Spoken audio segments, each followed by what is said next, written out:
আশাময়ী নারীর অনুষ্ঠানের আরেকটি নতুন পর্বে আপনাদের আবার স্বাগত জানাই। আশা করি আপনারা নিশ্চয়ই ভালো আছেন। আজকে আমরা পাঠ করব যিশুর বলা একটি দৃষ্টান্তের কথা।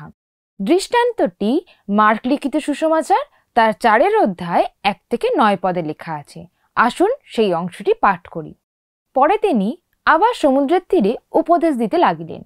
তাহাতে তাহার নিকটে এত অধিক লোক একত্র হইল যে তিনি একখানি নৌকায় উঠিয়া সমুদ্রে বসিলেন এবং সমাগত লোক সকল সমুদ্রের তীরে স্থলে থাকিল।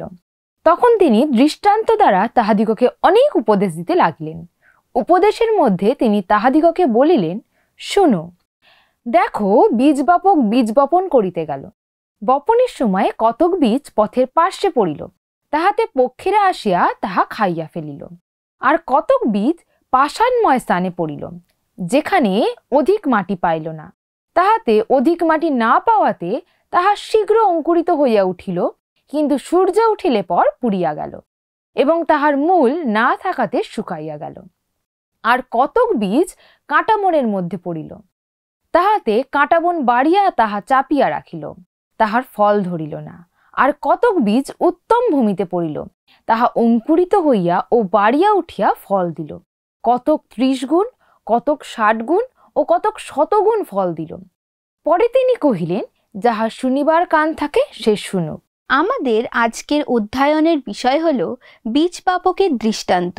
আমার মনে হয় যে আমরা একটা দৃশ্য কল্পনা করি। যিশু তার চারিপাশে ভিড় দেখে একটা নৌকায় উঠে বসলেন, যাতে সবার কাছে তিনি একটা প্রতিশ্রুতি, করুণা এবং প্রেমপূর্ণ উপদেশ দিতে পারেন। জনতার মধ্যে অনেক লোকেরই বীজ বপন ও গাছ লাগানোর বিষয়ে ধারণা ছিল। তারা আবহাওয়া, রোদ, বৃষ্টি, মাটি এবং প্রস্তুতি এই বিষয়ে কত গুরুত্বপূর্ণ সেটা জানত। আর সবচেয়ে গুরুত্বপূর্ণ হলো বীজের গুণমান। তারা এত ক্ষুদ্র, এত ছোট, কিন্তু কত শক্তিশালী।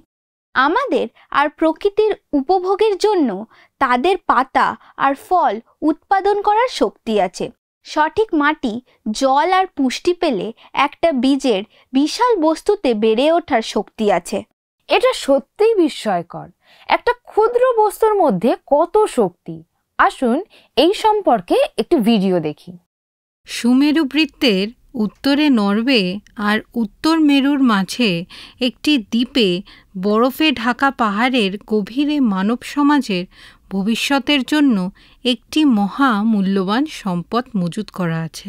সেটা কয়লা নয়, তেল বা মূল্যবান খনিজ পদার্থও নয়, কিন্তু সেটা হচ্ছে উদ্ভিদের বীজ। নরওয়ে স্ভালবার্ড দ্বীপপুঞ্জের অন্তর্গত স্পিটসবার্জেন বিশ্ব বীজ ভাণ্ডারে 9,30,000 প্রজাতির ফসল থেকে সংগ্রহ করা কোটি কোটি বাদামি বীজ মজুত করা আছে। বিশ্ব বীজ ভাণ্ডারকে বলা হয় শেষ কালের ভাণ্ডার। বিশ্বব্যাপী কোনো ধ্বংসাত্মক ঘটনা যদি ঘটে যায়, সেই জন্য এই ভাণ্ডারে বীজগুলো রাখা হয়েছে। সেই মহাবিপর্যয়ের পরে পৃথিবীর বুকে নতুন করে যাতে ফসল ফলানো যায়, তার জন্য এই বীজগুলো মজুত করা হয়েছে। আমাদের ভারতবর্ষেও এমন একটি বীজের ভাণ্ডার আছে। আমাদের দেশে লাদাখে চ্যাংলা পাসে এক সুউচ্চ গিরিপথে এই সুরক্ষিত বীজ ব্যাংক বা বীজের ভাণ্ডার অবস্থিত। Defence Institute of High Altitude Research আর National Bureau of Plant Genetic Resources, এই দুই সংস্থা যুক্তভাবে 2010 সালে এটি নির্মাণ করে। এটি বিশ্বের 3য় বৃহত্তম বীজ ব্যাংক। এই ভাণ্ডারে 10,000-এর অধিক বীজ ও 200 প্রজাতির উদ্ভিদ সংরক্ষণ করা আছে।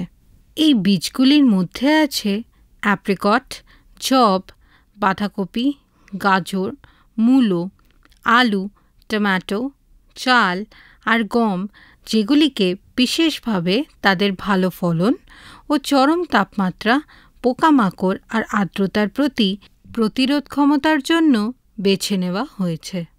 বিশ্বাসী রূপে সঠিক পরিস্থিতি পেলে আমাদেরও গড়ে উঠবার শক্তি থাকে।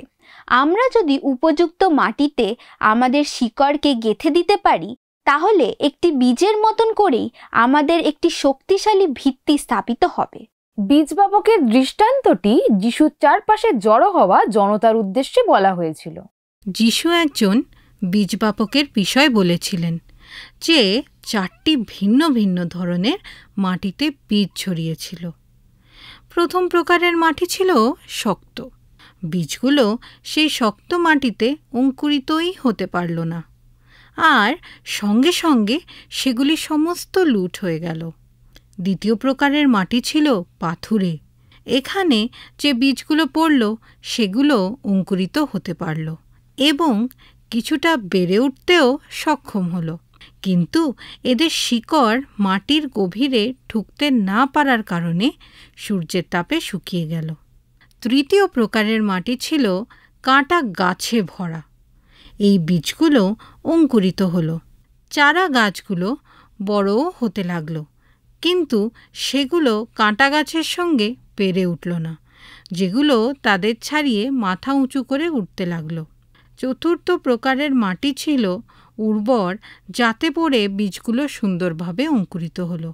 তার থেকে গজানো চারা গাছগুলি মাটির গভীরে তাদের শিকড় স্থাপন করল, সুন্দরভাবে বড় হয়ে উঠল এবং সেগুলোয় প্রচুর ফল হতে লাগলো। সুতরাং বীজ বপক তার বীজ বা ঈশ্বরের বাক্য সব ধরনের জমিতে ছড়ায়। একবার চিন্তা করুন, এটা বলা হয়নি যে সে যত্ন সহকারে নির্দিষ্ট উত্তম ভূমিতে তার বীজগুলো বপন করেছিল। সেখানে বলা হয়েছে সে সর্বত্র বীজগুলি ছড়াচ্ছিল। মনে হয় যেন বীজ বাপক বীজগুলির অপচয় করছে। আমি যেটা বলবার চেষ্টা করছি তা হলো, আমি যদি আমার জমিতে ফসল ফলাবার জন্য বীজ বপন করি, তাহলে এমনভাবে কেন বীজগুলো ছড়াবো যে তার কিছুটা পাথুরে জমিতে, কাঁটা বনে অথবা রাস্তার ধারে গিয়ে পড়বে? আমরা কি চাইবো না যে প্রথম থেকেই বীজগুলো উর্বর মাটিতে বপন করতে? কিন্তু তারপরেই আমার মনে হলো যে যিশু এর আগে লুক তার 5 অধ্যায় 31 পদে বলেছেন, সুস্থ লোকদের চিকিৎসকের প্রয়োজন নাই, কিন্তু পীড়িত লোকদেরই প্রয়োজন আছে। খ্রিস্ট স্পষ্ট করে বলেছেন যে তিনি পাপীদের উদ্ধার করতে এসেছেন। সবাইকে পরিত্রাণ দেওয়াই তার উদ্দেশ্য ছিল। বীজ বাপকের বিষয়ে আমাদের একটা বিষয় লক্ষ্য করা উচিত। সে মুক্ত হস্তে বীজ বপন করেছিল। বীজ বাপক মাটির গুণাগুণ বিচার না করেই তার বীজগুলো ছড়িয়েছিল। যিশু এই বার্তাই দিতে চেয়েছেন যে আমাদের মানুষের হৃদয়ের পরিস্থিতি অথবা কোনো ব্যক্তি বিশেষের ঈশ্বরের বাক্য গ্রহণ করার প্রস্তুতি আছে কিনা এই বিষয়ে বিচার করে দেখার কথা নয়। আমাদের আহ্বান করা হয়েছে কেবলমাত্র বীজ ছড়িয়ে যেতে। সুতরাং বীজ বাপকের দৃষ্টান্তর ব্যাখ্যা আমরা দুটি ভাগে করতে পারি। প্রথমত, এই দৃষ্টান্তটি দেওয়া হয়েছে এটা দেখাতে যে খ্রিস্ট সবার মাঝে ঈশ্বরের বাক্য বলতেন। দ্বিতীয়ত, এটা দেখাতে যে আমাদের জীবনে বিভিন্ন মাটি কিভাবে ঈশ্বরের বাক্য সবার সঙ্গে ভাগ করে নিতে বাধা দেয়। আমার খুবই ভালো লাগে যে ঈশ্বর আমাদের মতো স্বার্থপর, বিচারপ্রবণ এবং খুঁতখুঁতে নন। অবশ্যই এটা কখনই ঠিক নয় যে আমরা মাটির রকম ফেরকে সম্পূর্ণভাবে অবজ্ঞা করব, কিন্তু গুরুত্বপূর্ণ বিষয় হলো যে আমাদের উদার বীজ বাপকের বার্তাটা প্রথমে বুঝতে হবে। যিশু মানুষের হৃদয়ের সঙ্গে 4 রকম মাটির তুলনা করেছিলেন। প্রথমটিকে বর্ণনা করে বলা হয়েছে যে সেটি একটি পথ বা জমি যেটা খুব শক্ত, কঠিন, যেটা একটা ক্ষুদ্রতম বীজকেও গ্রহণ করতে অক্ষম। এটা এমন কোনো মানুষের হৃদয়ের প্রতীক যেটা ঈশ্বরের বাক্য শোনা মাত্র প্রত্যাখ্যান করে দেয়। মনে মনে মধ্যপ্রাচ্যের একটি পথকে কল্পনা করুন, যেটা শত শত বছর ধরে মানুষ আর জন্তু জানোয়ারের চলাচলের ফলে শক্ত হয়ে গেছে। কোনো বীজ তার উপরে পড়লে কি হবে? সেটা পথের উপরে পড়েই থাকবে আর পাখিরা এসে সেটা খেয়ে ফেলবে। আমরা যদি ঈশ্বরের বাক্য গুরুত্ব সহকারে না নিই, তাহলে এই ধরনের মাটির প্রতিনিধিত্বই আমরা করছি। আমাদের পথের উপর বীজ বপন করা যদি এড়াতে হয়, তাহলে আমাদের বুঝতে হবে যে ঈশ্বর তার নিজের সম্বন্ধে যা বলেছেন তিনি সত্যিই সেরকম। তার প্রেম ও তার শক্তি অপরিসীম। আমাদের জন্য তিনি যা কিছু দিয়েছেন তার সবই আমরা পাবো যখন আমরা আমাদের সমস্ত হৃদয় দিয়ে তাকে অন্বেষণ করব। ঈশ্বরের কাছে কোনো কিছুই অসম্ভব নয়, আর আমরা যখন সেটা বুঝতে পারবো, তাতে বিশ্বাস করব এবং তার অন্বেষণ করব, তখন সেটা আমাদের হৃদয়ে আনন্দ নিয়ে আসবে এবং আমাদের বিশ্বাসকে আরও শক্তিশালী করে তুলবে। বীজের পরের অংশটা পড়ল পাষাণময় স্থানে। এখানে মানুষের হৃদয়কে পাথুরে জমির সঙ্গে তুলনা করা হয়েছে। এটা এমন একটা জমি যেখানে শক্ত পাথরের উপরে মাটির একটা পাতলা আস্তরণ থাকে। মাটির অগভীরতার কারণে ঈশ্বরের বাক্যর বীজ খুব সহজেই অঙ্কুরিত হয়, কিন্তু সূর্যের প্রখর তাপে সেটা অল্প সময়ের মধ্যেই শুকিয়ে যায়। কিন্তু কেন এমন হয়? পাথুরে জমির উপরে ঠিক ততটাই মাটি থাকে যেটা একটা বীজকে অঙ্কুরিত হতে দেয়, কিন্তু এর শিকড় বার হলেও সেটা পাথর ভেদ করতে পারে না, আর শেষ পর্যন্ত চারা গাছটি আর বাড়তে পারে না, দুর্বল হয়ে মরে যায়। আমাদের মধ্যে আমরা অনেকেই হচ্ছি এই পাথুরে জমি। শুরুতে আমাদের বিশ্বাস সম্পর্কে আমরা খুবই উদ্দীপিত হয়ে পড়ি, কিন্তু যেহেতু সেই বিশ্বাসের ভিত্তি বেশি গভীরে ঢুকতে পারে না, তাই পরীক্ষায় পড়লে আমরা আমাদের বিশ্বাস হারিয়ে ফেলি। আমাদের ভিত্তি সত্যি করে ঈশ্বরের বাক্যের উপরে গাঁথা নয়, কারণ মাটির গভীরে আমাদের বপন করা হয়নি। সেটা একটা ভাষা বিশ্বাস, যেটা আমাদের সুসময়ে বেরিয়ে আসে, কিন্তু যখন তাপ অনুভূত হয়, অনেকটা গরমকালের চড়া রোদের মতন, তখন পাথরের উপরে হঠাৎ করে গজিয়ে ওঠা ছোট চারা গাছটি মাটি ও জলের অভাবে মরে যায়। যাকোব তার প্রথম অধ্যায়ের 2 থেকে 4 পদ আমাদের বলেছে যে আমরা যখন নানাবিধ সমস্যায় পড়ি তখন আমাদের আনন্দ করা উচিত, কারণ আমরা জানি যে সেইভাবে আমাদের বিশ্বাসের পরীক্ষা করা হয়। আমাদের বিশ্বাসের পরীক্ষাই আমাদের অধ্যাবসায় গড়ে তুলতে সাহায্য করে। আমেন।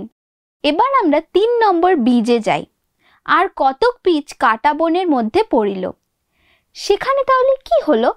বেশ, এখানে আমাদের মধ্যে এমন লোকের বিষয়ে বলা হয়েছে যারা বাক্য শোনে কিন্তু শুনেও কিছু করে না। আমরা বাক্য জানি কিন্তু সত্যি করে গ্রহণ করি না। আমরা হয়তো সেটা শিক্ষাও দিই কিন্তু সেটা অভ্যাস করি না। 19 পদে যিশু বলেছেন যে কাটা বন হচ্ছে সংসারের চিন্তা, ধনের মায়া এবং অন্যান্য বিষয় অভিলাষ ইত্যাদির প্রতীক। এই ব্যাপার হয় কাটা বন ধন সম্পত্তি, আনন্দ এবং সমৃদ্ধির প্রতিনিধিত্ব করে। যদিও বীজগুলিকে উত্তম ভূমিতে বপন করা হয়েছিল, কাটা বন তাদের বাড়তে দেয়নি। যেমন সেই সমস্ত বিষয় যেগুলো ঈশ্বরের উপরে ভরসা করার থেকে আমাদের আটকিয়ে রাখে। আমাদের বীজগুলো এই কারণে কাটা বনে পড়ে কারণ আমরা এটা বুঝতে ব্যর্থ হই যে ঈশ্বরই আমাদের প্রার্থনার উত্তর দেন। তিনি আমাদের সমস্ত প্রয়োজন মেটান, জগৎ নয়, এমনকি আমাদের কাজও নয়।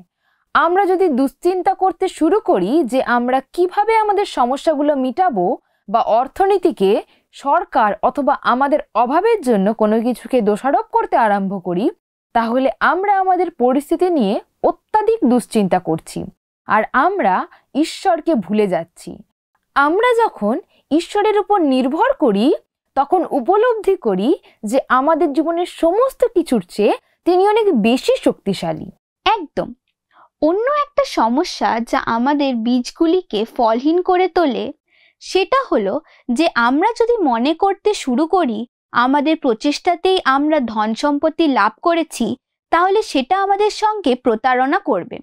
দ্বিতীয় বিবরণ তার 8 অধ্যায় 17 থেকে 18 পদে ঈশ্বর আমাদের সতর্ক করে বলেছেন, আর মনে মনে বলিও না যে আমারই পরাক্রমে ও বাহুবলে আমি এই সকল ঐশ্বর্য পাইয়াছি, কিন্তু তোমার ঈশ্বর সদাপ্রভুকে স্মরণে রাখিবে, কেননা তিনি তোমার পিতৃপুরুষদের কাছে আপনার যে নিয়ম বিষয়ক দিব্য করিয়াছেন তাহা অদ্যকার মতন স্থির করণার্থে তিনি তোমাকে ঐশ্বর্য লাভের সামর্থ্য দিলেন।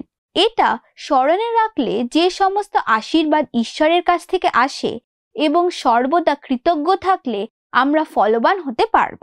সবশেষে বীজের শেষ অংশ উত্তম ভূমিতে পড়িল এবং শতগুণ ফল দিল। এটা হয়তো একটা মজার অঙ্ক বা বাজে ব্যবসা বলে মনে হতে পারে, কিন্তু ঈশ্বর যখন সর্বত্র বীজ ছড়িয়েছিলেন, তিনি জানতেন তিনি কি করছিলেন।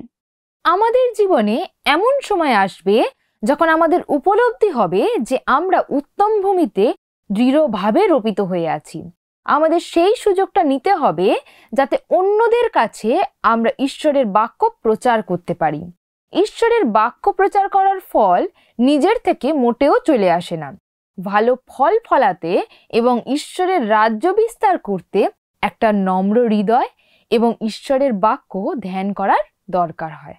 কর্ণাটক প্রদেশের উত্তর কানাড়ার একটি প্রত্যন্ত গ্রামে একটি গুদামঘর ছিল, যেটা শস্যদানা এবং বীজের বস্তায় ভরে থাকত। প্রতি বছর একবার সমস্ত বস্তাগুলিকে অন্য জায়গায় পাঠিয়ে দিয়ে গুদামঘরটি একেবারে খালি করে ফেলা হতো। একবার এই কাজ একটু অন্যরকম হয়ে গেল, কারণ দরজার পেছনে দুটো বস্তা এমনভাবে আটকে গেল যে সহজে সেগুলো বের করা সম্ভবই হচ্ছিল না। দুটি বস্তার মধ্যে একটির ভেতরে খুব সুন্দর দেখতে এক প্রকার ফুলের বীজ ছিল এবং অন্যটার মধ্যে ছিল এক ধরনের অজানা গাছের সুন্দর দেখতে নয় এমন একটা বীজ। যাই হোক, এই দুই বীজকে সেই গুদামঘর থেকে উদ্ধার করার মতন কেউই ছিল না, আর দুজনেই খুবই নিঃসঙ্গ বোধ করত। অবশেষে সুন্দর দেখতে বীজের ইচ্ছা হলো যে সে অন্য বীজের সঙ্গে কথা বলবে, যাতে বাস্তব জগতে তাদের বেঁচে থাকার পরিকল্পনার বিষয়ে কিছু জানতে পারে। সেই কথায় সেই অসুন্দর ক্ষুদ্র বীজ তাকে বলল যে তার ভাগ্য তাকে যেখানে নিয়ে যাবে সে সেখানেই যাবে। সেটা ভালো জমি হোক, কাদায় ভরা জমি হোক বা আবর্জনাপূর্ণ জমি হোক। সে একটু হেসে বলল, আমার ভাগ্যে যেখানকার কথাই লেখা থাক না কেন, আমি সেই নতুন পরিবেশে নতুন কিছু শিখে যথাসম্ভব ভালো থাকব। সুন্দর দেখতে ফুলের বীজ বিদ্রূপের হাসি হেসে সেই কথার উত্তর বলল, তুমি নিশ্চিতভাবে একটা নীরস আর বিরক্তিকর বীজ, যার কোনো সুন্দর কাল্পনিক বা উচ্চাকাঙ্ক্ষী ভবিষ্যৎ কিছুরই পরিকল্পনা নেই, আর সেই জন্য তোমাকে দেখতে এত বিচ্ছিরি আর ছোট্ট লাগে। তুমি কোথায় গিয়ে পড়বে সেই বিষয়ে আমার কোনো আগ্রহ নেই, কিন্তু আমি প্রার্থনা করি ঈশ্বর যেন আমাকে একটা প্রাসাদের মধ্যে গড়ে উঠতে দেন, যেখানে আমাকে নিয়মিত জল দেওয়া হবে, ভালো সার দেওয়া হবে, প্রতিদিন আমার যত্ন নেওয়া হবে এবং সাজিয়ে গুছিয়ে আমাকে একটা জানলার পাশে রাখা হবে, যেখানে আমি যথেষ্ট পরিমাণ সূর্যের আলো পাবো আর প্রতিদিন সুন্দর সুন্দর ফুল ফোটাবো, যাতে সেই প্রাসাদে আসা সমস্ত অতিথিদের আমার প্রশংসা করা ছাড়া আর কোনো উপায় থাকবে না। আর এইভাবে আমি চিরকালের জন্য আমার রাজকীয় জীবনযাপন করব। আর এটাই হচ্ছে আমার স্বপ্ন আর আমার আশা। আশ্চর্যের বিষয় হলো, এমন ঘটনা ঘটল যে ফুলের বীজের স্বপ্ন সত্যি করে সে একটা রাজপ্রাসাদে একটা বড় ফুলের কেয়ারি বা তত্ত্বাবধানে গিয়ে পড়ল এবং বিলাসবহুল জীবনযাপনও করতে লাগলো।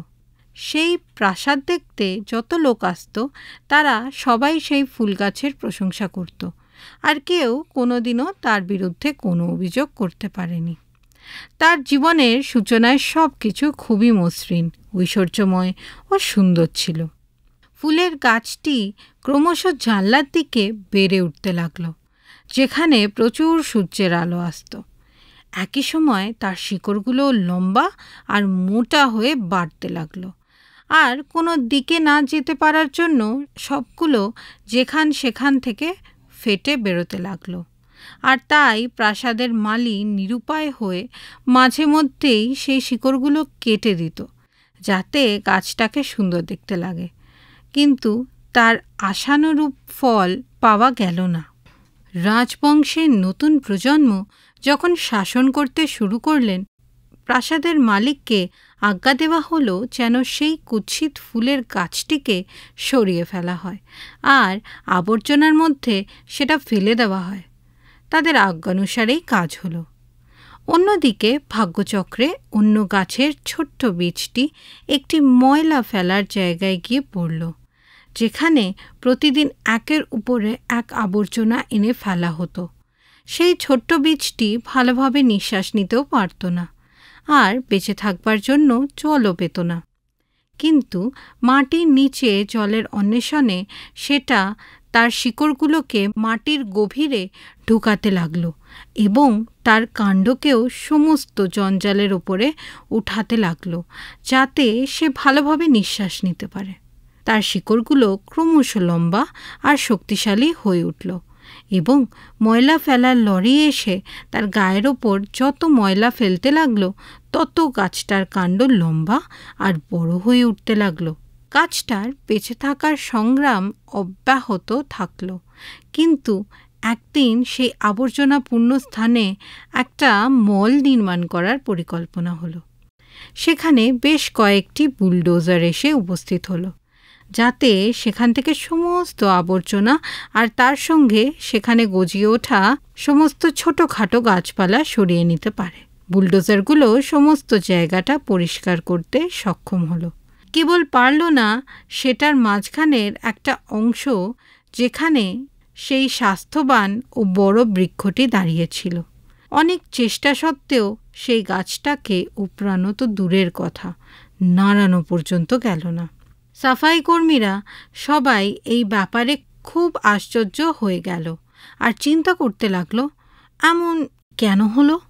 শহরের কর্তৃপক্ষ সিদ্ধান্ত নিলেন যে তারা আগের নকশার পরিবর্তন করবেন এবং সেই বড় গাছটাকে ঘিরেই তাদের মলটিকে নির্মাণ করবেন।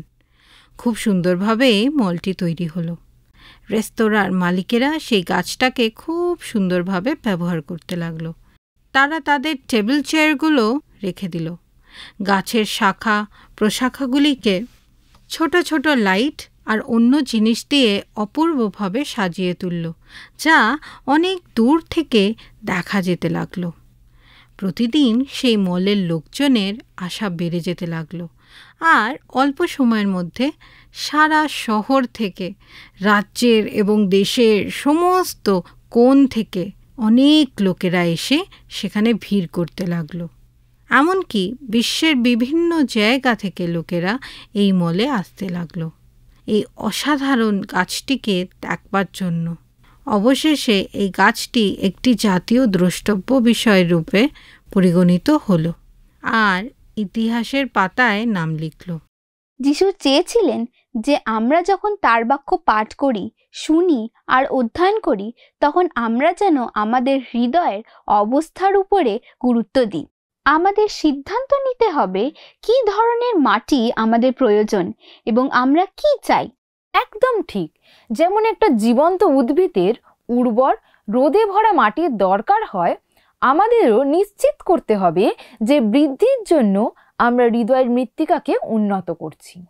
আমাদের মাটিকে মূল্যায়ন করতে হবে। আমাদের নিজেদের প্রশ্ন করতে হবে যে আমাদের হৃদয়ে জেদ কিংবা অবাধ্যতায় কঠিন হয়ে আছে কিনা। না শোনার অজুহাতে আমরা কি আমাদের হৃদয়কে কঠিন করে তুলেছি? আমাদের হৃদয়ের মাটি কি এতটাই অগভীর যে কোনো শিকড়ই তার বাক্যের গভীরে ঢুকতে পারে না? হয়তো আমাদের হৃদয়ের মাটি আমাদের জীবনের বিভিন্ন চিন্তা এবং দায়িত্বের ভিড়ে শ্বাসরুদ্ধ হয়ে পড়ছে। যিশু আমাদের হৃদয়ের অবস্থার প্রতি বিশেষ যত্ন নিতে আমাদের স্মরণ করিয়ে দিয়েছেন।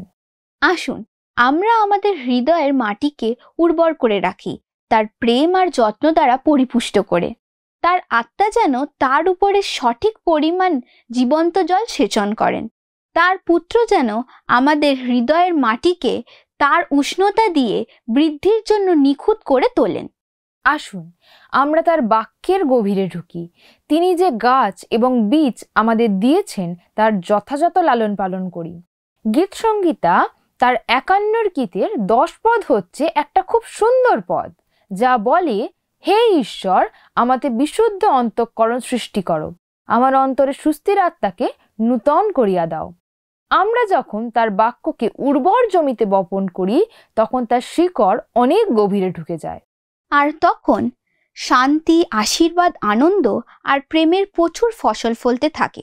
সেই স্বাস্থ্যবান গভীর শিকড়গুলো উত্তম সিদ্ধান্ত নিতে এবং যিশুকে প্রতিফলিত করতে আর আমাদের চালিত করতে সাহায্য করে। আসুন প্রার্থনা করি। হে ঈশ্বর, তুমি আমাদের সকলকে আরেকটি অনুষ্ঠানে যোগ দিতে সাহায্য করলে, সেজন্য তোমাকে ধন্যবাদ দিই। আজকে এই অনুষ্ঠানের দ্বারা আমরা যা শিখতে জানতে পারলাম তা তুমি আমাদেরকে মনে রাখতে সাহায্য করো। আমাদেরকে তুমি সেই উত্তম বীজের মতন হতে সাহায্য করো। আমাদের সকলকে আশীর্বাদ দান করো। এই ছোট্ট প্রার্থনা দয়ালু বন্ধু যিশু তোমার নামে চাই, আমেন। আজকের অনুষ্ঠানের মাধ্যমে আশীর্বাদ পেলে একটি মিসড কল অবশ্যই দেবেন এবং প্রার্থনার নাম্বারে আমাদের সঙ্গে যোগাযোগ রাখবেন। তাহলে আজকের মতো বিদায় নিচ্ছি। নমস্কার।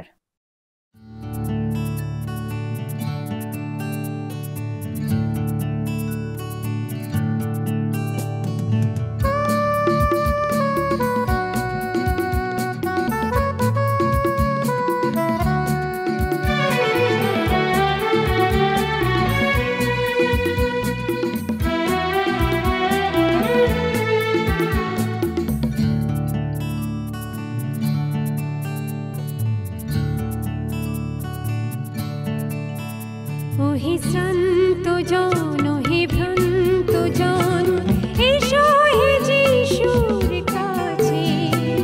অসীম জীবন সুখের লগন, অসীম জীবন সুখের লগন আছে হেথায় আছে। ওহে শ্রান্ত জন, ওহে ভ্রান্ত জন।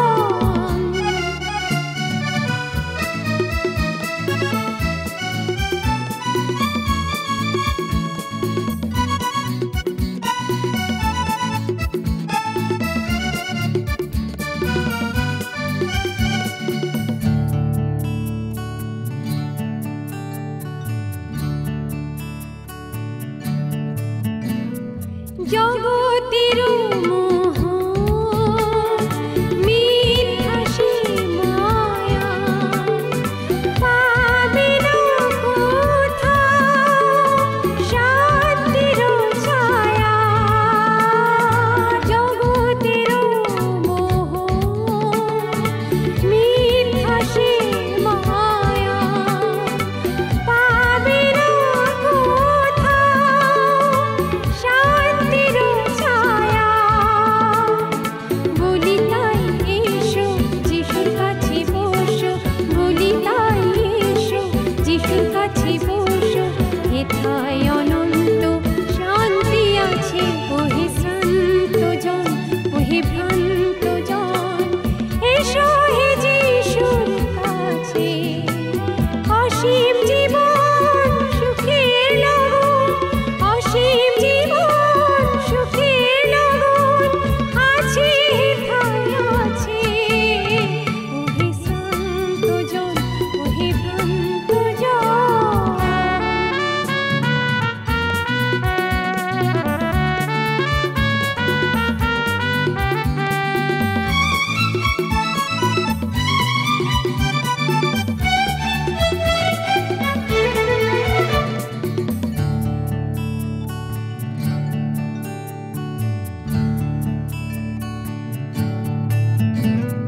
পাপের যত বোঝা যিশুর পায়ে রাখো, পবিত্র অন্তরে যিশুতে থাকো।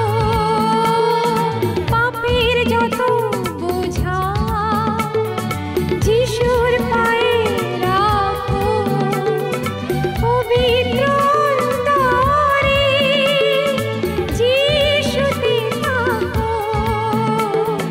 বলি তাই শোনো। আমাদের গত সপ্তাহের বিজয়ী দর্শক বন্ধু হলেন মলয় বোস, কলকাতা থেকে।